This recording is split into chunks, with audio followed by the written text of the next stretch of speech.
I recommend listening to humans do not have a hive mind first, as this is the second part of the story. You can find the link in the pinned comment below this video. You got them, Ambassador Neil asked, her eyes on the anonymous approximation of a face on the screen. I think so, it replied. Neil unplugged the cable from her suit's chest piece and leaned back, fingers digging into her curly hair to relax.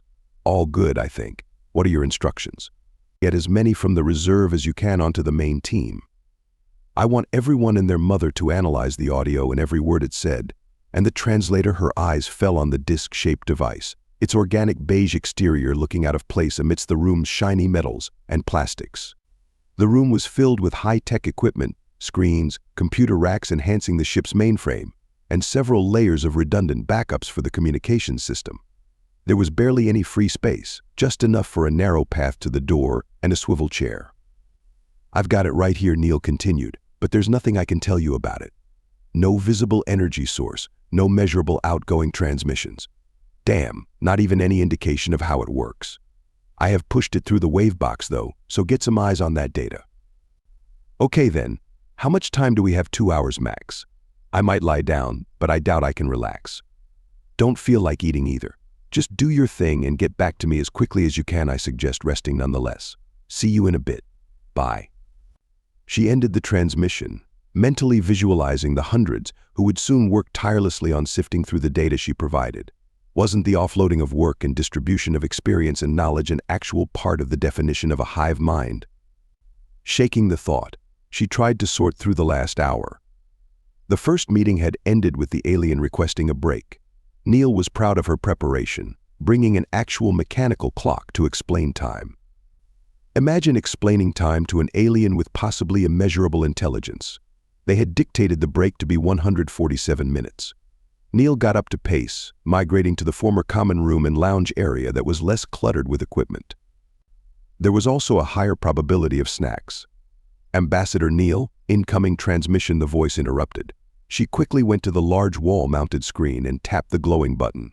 The 2 hours were nearly over, and she had become restless. I'm listening, she said.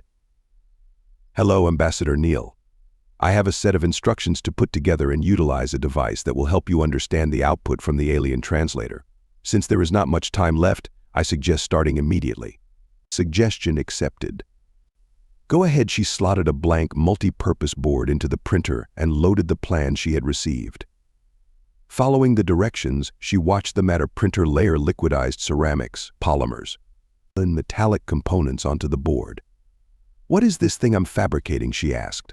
We found the alien translator device output speech in multiple layers simultaneously, with up to 40 lines spoken at the same time. Wait, so I understood only a fraction of what it said. That's insane. It didn't sound scrambled. The loudest layer is the only one decipherable by human ears. It's a basic synopsis of each message.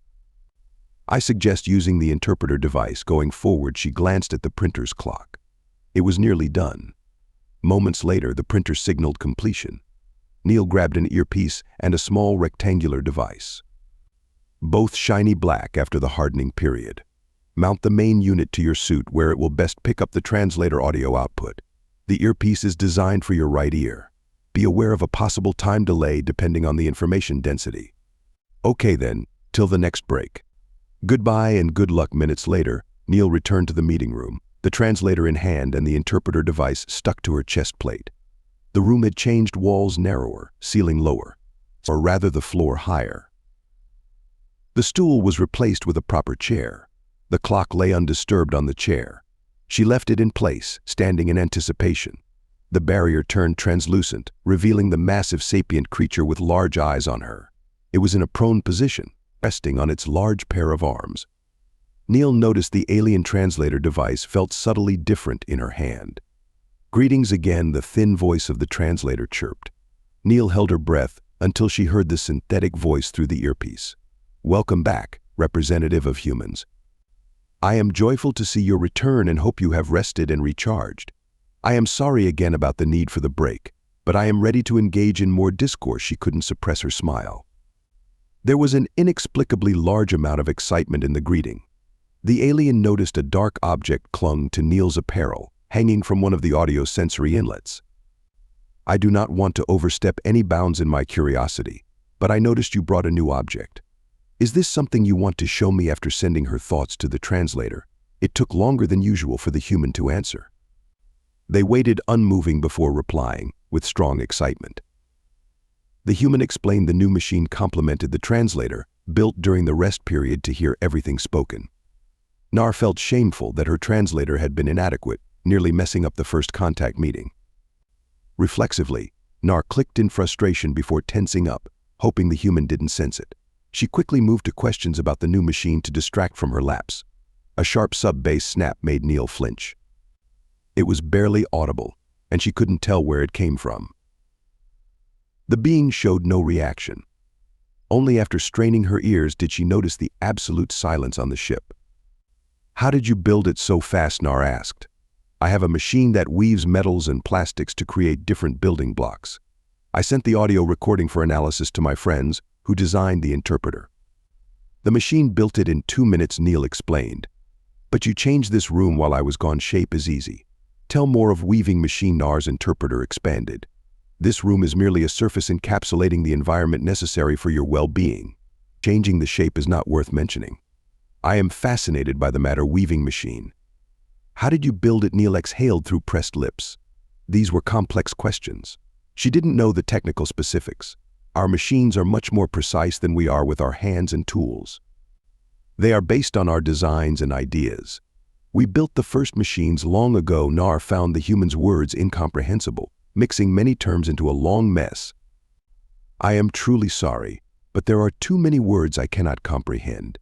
We may revisit this topic later. For now, I want to know how humans built the weaving machine." Embarrassment washed over Neil. The weaving machine was built by other machines. Behind the interpreter machine is a more complex weaving machine, and behind that, an even more complex building machine. Nar's mind reeled. "How did you build it?" "These building machines were made by even more machines." "How was this an unending chain?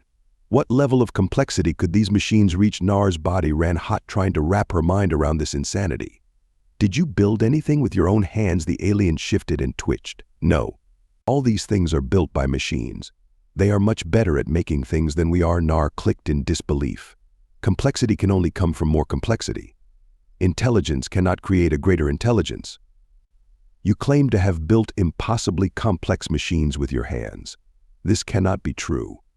Humans must have come later than the machines. Neil's mind tumbled through the words, struggling to find calm. "Firstly, we humans don't come from machines. Secondly, you made this." She shook the translator, "and it's complex. How did you make this with your hands?" The alien's response was simple. The translator is simple. "I shaped it to vibrate from my thoughts, transforming these vibrations into atmospheric pressure waves that humans can hear." "What about your ship?" "The ship is simple too. It encapsulates an atmosphere and kinetic environment suitable for my well-being. It has many translators to transform my thoughts into energy and movement." Neil's eyes bulged. "Your technology is based on forms and shapes. If I dented the translator, would it stop working?" "Yes." "And your ship?" "Yes." Neil gestured wildly. "How is your ship powered? How does it move through space without engines?" The silence that followed was unnerving. The alien stared, unmoving. Finally, the translator spoke unintelligible words. Neil waited for the interpreter, but nothing came. Frustrated, she forced herself to stop pacing. The alien's body seemed to mirror her own frustration.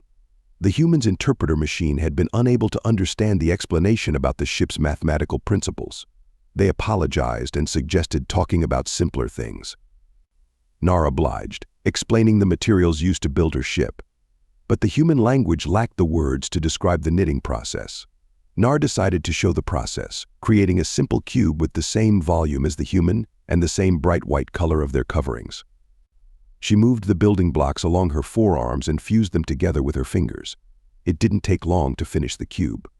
The human seemed inexplicably impressed. "This is a mere shell, a hollow shape without any purpose. I built it to demonstrate the process," Nar explained. The human expressed amazement, stating that humans couldn't do such a feat. They emphasized that even with knowledge, they couldn't build a spaceship by hand. Nar was shocked. "How many are you?" "Around 22.5 billion, the human replied instantly. If you enjoyed this story and want to support us, please leave a like and subscribe to our channel.